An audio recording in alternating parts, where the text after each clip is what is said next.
बाबा कहते हैं, गृह गृह बाज बधाव शुभ। क्यों?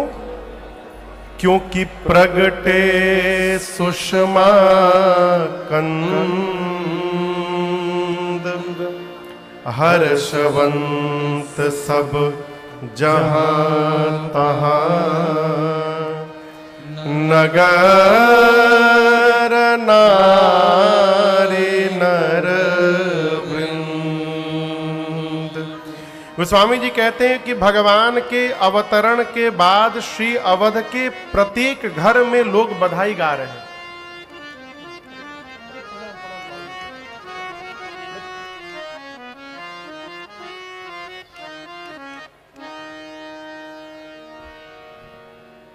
प्रत्येक घर में गृह गृह बाज बधाव शुभ। क्यों? क्योंकि प्रगटे हैं सुषमा कंद। यहां दर्शन करिए, राम जी अवतार लिए श्री चक्रवर्ती जी के घर में, और उत्सव कहां मनाया जा रहा है? अयोध्या के प्रत्येक घर में। श्रेष्ठ जीवन का यही लक्षण है। देखिए, अपने बोलने से हम श्रेष्ठ नहीं हो सकते, अपने बताने से हम बड़े नहीं हो सकते। श्रेष्ठ कौन? जिसके आने की सूचना प्राप्त होने के बाद घर में दिवाली मनने लगे, वो श्रेष्ठ व्यक्तित्व है। आप समझ रहे हैं? जिसके आने की बात सुनते जीवन का दुख समाप्त हो जाए, वो श्रेष्ठत्व को वर्ण कर चुका है। एक बहुत बड़े भारत के गायक थे, आदरणीय श्री जगजीत सिंह साहब। अब तो नहीं रहे, भगवत धाम चले गए। उनका एक गीत है, तेरे आने की जब खबर महके, तो तेरी खुशबू से सारा घर महके। तेरे आने की जब खबर महके, तेरी खुशबू से सारा घर महके, तो तेरी खुशबू से सारा घर महके, तो तेरी खुशबू से सारा घर महके। हर मनुष्य को इस बात का स्वयं आकलन करना चाहिए कि हम कहीं जाते हैं तो हमारे जाने के बाद वहां का वातावरण कैसा होता है जी। यदि हमारे जाने के बाद वहां लोग उत्साह में उतर रहे हैं, इसका अर्थ है कि हम श्रेष्ठत्व को वर्ण कर रहे हैं। और यदि हमारे जाने के बाद लोग मुख छिपा रहे हैं, फिर तो भगवान मालिक है, कहने की आवश्यकता नहीं है कुछ भी। यहां दर्शन करिए, भगवान आए, महाराज के घर में आए हैं। उत्सव कहां मन रहा है? गृह गृह बाज बधाव शुभ। कारण है क्योंकि प्रगटे सुषमा कंद। अच्छा, और एक बात, आपके घर में उत्सव हो और आपके घर के उत्सव को पड़ोसी अपना उत्सव मान करके और उत्सव मनाने लगे, ये सामान्य घटना नहीं है जीवन में। क्षमा करिएगा, वर्तमान में आदमी अपने समस्या से कम परेशान है, बगल वाले को खुश देखकर अधिक परेशान है। भाई जी, आपके घर में बहुत बाजा बजने लगे ना, तो बगल वाला जाकर पुलिस में केस करेगा, हम रात को सो नहीं पा रहे। भले टिकिया खाकर उनको सोनी पड़े, चाहे कुछ भी हो, लेकिन वो केस करेगा। क्यों? वो आपसे जल रहा है। इस बीमारी का नाम है मत्सर, इसको कहते हैं ईर्ष्या। आपके घर के उत्सव को आपका गांव, आपका नगर अपना उत्सव मान ले, ये बहुत बड़ी बात है। और महाराज के घर में रघुनाथ जी आए हैं, किसी को मालूम नहीं है कि राम जी ब्रह्म है, किसी को नहीं मालूम, केवल दो लोग जानते हैं। कौन? गुरुदेव भगवान श्री वशिष्ठ जी और राम जी को जन्म देने वाली मैया कौशल्या जी, बस। तीसरा कोई नहीं जानता कि राम जी भगवान है। तो महाराज के घर में राम जी आए तो अयोध्या की प्रजा उत्सव क्यों मना रही है? मनाना भी चाहिए थोड़ा मोड़ा कि चलिए राजा साहब के घर में संतान हो गई, लेकिन अयोध्या की प्रजा ऐसे उत्सव मना रही है जैसे मानो उनके घर में ही परमात्मा ने अवतार ले लिया। इसके पीछे क्या कारण है? आपसे एक प्रश्न पूछूं, कोई आदमी अपने जीवन के चौथे पन में पहुंच जाए और उसे पता ही न चले उसके घर में बेटा नहीं है, यह संभव है क्या? ये संभव है? कोई आदमी बूढ़ा हो जाए और उसको ध्यान न रहे कि उसके घर में कोई बेटा नहीं, ये संभव है? मैं पूछ रहा हूं, लेकिन यहां संभव हुआ। महाराज को ग्लानि चौथे पन में जाकर हुई है, पहले नहीं हुई है। तो क्या बुढ़ापे तक महाराज को इस बात का भान ही नहीं रहा कि उनके घर में कोई बेटा नहीं है? सत्य में भान नहीं रहा। इसका कारण जानते हैं क्या है? श्री चक्रवर्ती जी महाराज अपने अयोध्या की प्रजा को ही अपनी संतान मानते थे। जिस प्रकार एक पिता अपने पुत्र के लिए सोचता है, उसी प्रकार महाराज अपनी प्रजा के लिए सोचते थे। इसलिए उनको कभी इस बात का भान ही नहीं हुआ कि मेरे घर में संतान नहीं है। और याद रखिएगा, आप यदि किसी को अपने जैसा प्रेम करने लगेंगे तो वो आपके जीवन के उत्सव को अपने जीवन का उत्सव बना लेगा। ये महाराज के द्वारा किया गया प्रजा के प्रति भाव का परिणाम है कि आज अयोध्या की प्रजा महाराज के घर के उत्सव को अपने घर का उत्सव बना बैठी है जी। और इसी का परिणाम है गृह गृह बाज बधाव शुभ, क्योंकि प्रगटे हैं सुषमा कंद। हरसवंत सब जहां तहां, नगर नारी नर। चारों तरफ आनंद महोत्सव चल रहा है, सब उत्साह में है, उत्साह में है।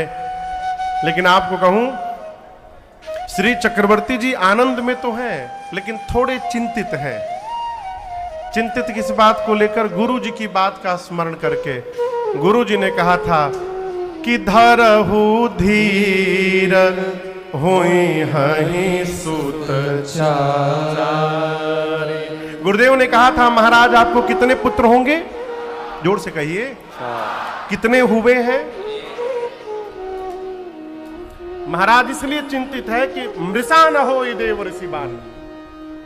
गुरुदेव का वाक्य असत्य नहीं हो सकता। यदि गुरुजी ने कहा है कि 4 पुत्र होंगे तो 4 होंगे, बड़का तो आ गया, ये बाद वाले 3 क्यों नहीं आ रहे? इसको लेकर महाराज थोड़े चिंतित हैं। इसी बीच एक दासी ने आकर दौड़कर कहा, महाराज बधाई हो आपको। क्या हो?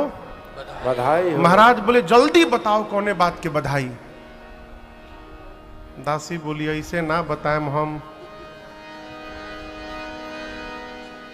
हाँ, दासी बोली, ऐसे नहीं बताऊंगी। महाराज बोले, कैसे बताओगी?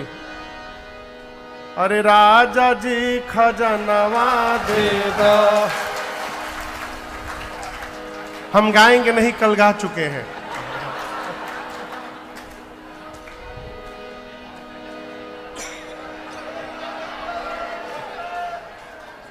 क्या बोली दासी? राजा जी खजनवा दे दो, रानी जी गहनवा दे दो। राजा जी खजनवा दे दो, रानी जी गहनवा दे दो। बाजीना मदीरा ऐसे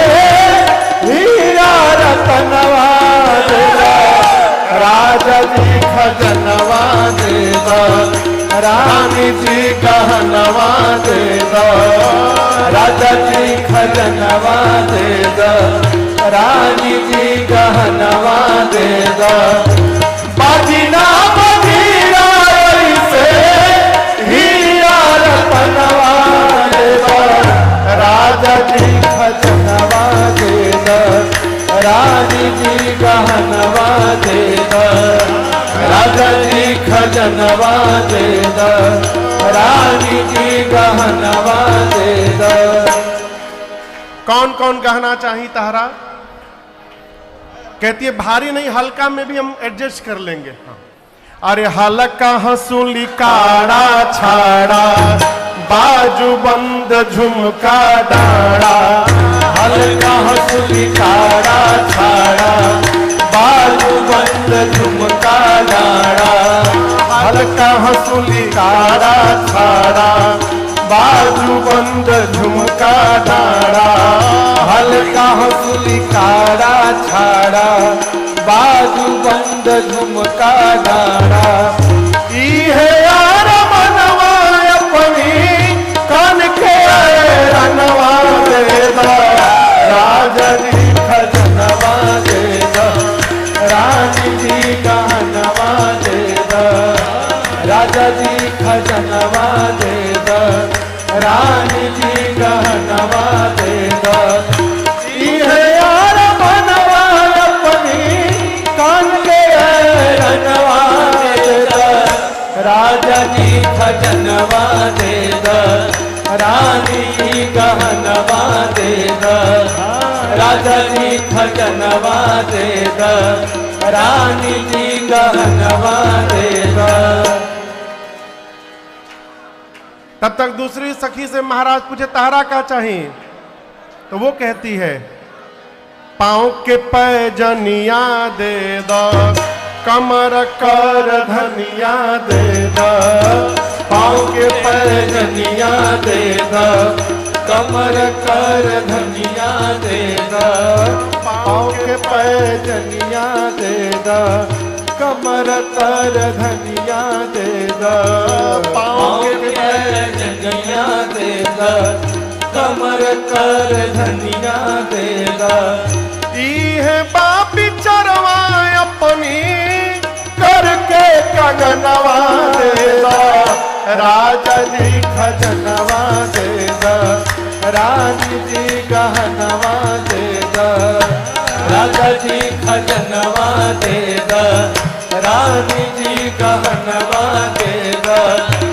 यह बाप चरवा अपनी करके कंगनवा दे दो, राजा जी खजनवा दे दो, रानी जी गहनवा दे दो, राजा जी खजनवा दे दो, रानी जी गहनवा दे दो। एक दासी चुपचाप खड़ी थी। महाराज बोले तहरा क्या चाहिए? बोली हमको कुछ नहीं चाहिए। अरे हमारा तो कुछ ना चाहिए, ई है इच्छा मनवा माही, हमारा तो कुछ ना चाहिए, ई है इच्छा मनवा माही। हाँ हमारा तो कुछ ना चाहिए, ई है इच्छा मनवा माही, हमारा तो कुछ ना चाहिए, ई है इच्छा मनवा माही। ई है वास्तव मनवा अपनी गोद के ललनवा दे दो, राजा जी खजनवा दे दो, रानी जी गहनवा दे दो, राजा जी खजनवा दे दो, रानी जी गहनवा दे दो। बाजीना बजीरा से हीरा रतनवा दे दो, राजा जी खजनवा दे दो, रानी जी गहनवा दे दो, राजा जी खजनवा दे दो, रानी जी गहनवा दे दो।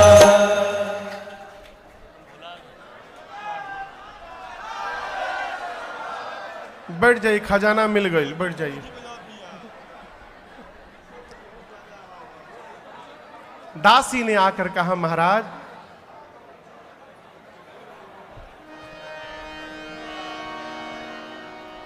कैकेय सुता सुमित्रा दो, कैकेय सुता सुमित्रा दो। सुंदर सुत जनमत भयो, सुंदर सुत जनमत भयो। वह सुख संपत्ति समय समाजा, वह सुख संपत्ति समय समाजा। कहीं ना सके कारद कहीं राजा, कहीं न सके कारद कहीं राजा। अवधापुरी सोहई ही भांति, अवधपुरी सोहई ही भांति। प्रभु ही मिलन आए जगुराती, प्रभु मिलन आए जगुराती। प्रभु मिलन आए जगुराती। दासी ने कहा महाराज बधाई हो आपको। कैकेयी जी ने एक और सुमित्रा जी ने 2 पुत्रों को जन्म दे दिया। अब कल्पना करिए जो महाराज चौथे पन में एक संतान के लिए रो रहे थे, ऐसे सद्गुरुदेव भगवान की कृपा भई कि एक नहीं घर में 4-4 पुत्र हो गए। अयोध्या का आनंद 4 गुना बढ़ गया। कितना बढ़ गया? ये सब आनंद है।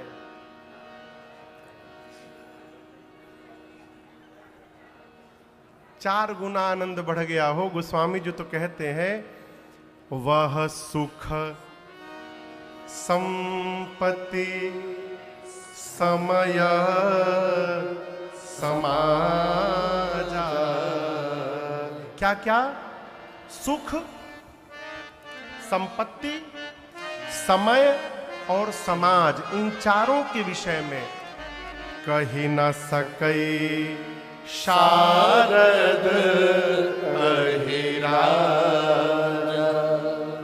चारों भाइयों के आने के बाद अयोध्या में अयोध्या वासियों को जो सुख मिला, जो संपत्ति प्राप्त हुई, जो समय और समाज का जीवन में दर्शन मिला, इन चारों के विषय में सरस्वती और स्वयं शेष नारायण भी कहने में सक्षम नहीं है। और आपसे एक मैं बात कहूं, वास्तव में जीवन का आनंद वही है जिसको बताया न जा सके। जिसको आप बता दे रहे हैं वो आनंद हो ही नहीं सकता। और एक बात, आनंद बताने के लिए होता ही नहीं है, आनंद अनुभव में ले करके उसमें डूबने के लिए होता है। जो आनंद में डूब जाएगा वो बताने लायक रहेगा ही नहीं।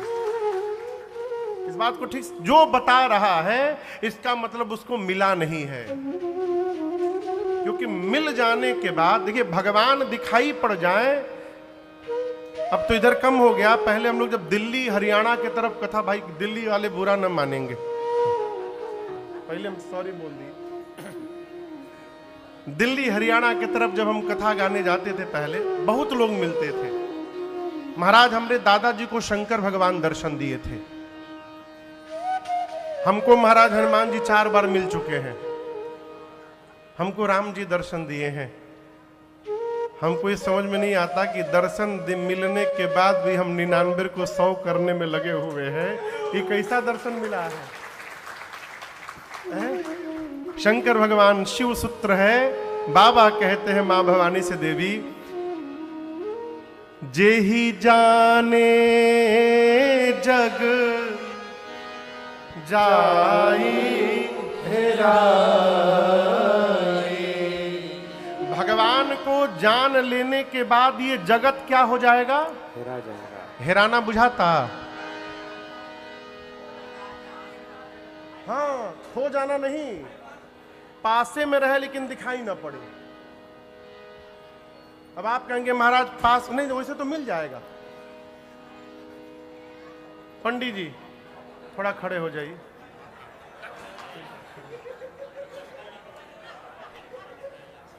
ये पंडित जी हम लोग साथ में लगभग आज 12-13 वर्षों से कथा यात्रा में है। हाँ। एक बार अपन चश्मा खोपड़ी में लगा के ऊपर और 2 घंटा चश्मा खोजे।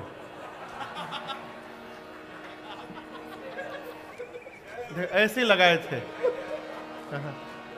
और 2 घंटा चश्मा खोजे, सब देख रहे थे, कोई बता नहीं रहता खोपड़िए पर है आपके। ये क्या है पास में लेकिन दिखाई नहीं दे रहा है। इस प्रकार जो वस्तु खो जाए उसको कहते हैं हेरा जाना। इसका मतलब भगवान दिखाई पड़ जाए तो उसके बाद हम रहेंगे संसार में ही, लेकिन फिर संसार नहीं दिखाई पड़ेगा। फिर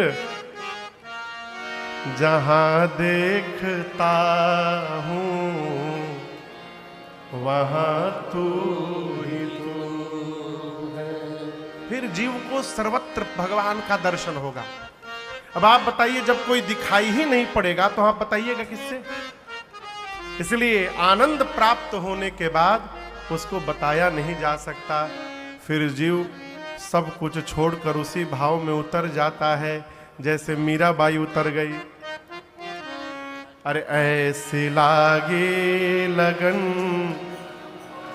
मैया हो गए मगन। परिणाम निकल गई घर से और वो तो गली गली हरि गुण गाने लगे। ऐसी लागे लगन मैया हो गए मगन। ऐसी लागे लगन मैया हो गए मगन। वो तो गली गली हरि गुण गाने लगे। बैठी संतों के संग रंगी मोहन के रंग। बैठी संतों के संग रंगी मोहन के रंग। मीरा रानी दीवानी कहाने लगी। ऐसी लागी लगन मीरा हो गई मगन। ऐसी लागे लगन मीरा हो गई। ये आनंद की, परम आनंद की अवस्था है। ऐ केहू के रुपया मिल जाए तो घरवा वाले नहीं जान पाते हैं कि इनको रुपया मिला है। अर्थ मिल जाए तो हम छिपा लेते हैं। जिसको परम अर्थ मिल जाएगा वो किसको बताने जाएगा? वो बताएगा नहीं, उसको छिपाएगा। एक महापुरुष कहते थे, महाराज जीवन का भजन छपने के लिए नहीं है, जीवन का भजन छुपाने के लिए।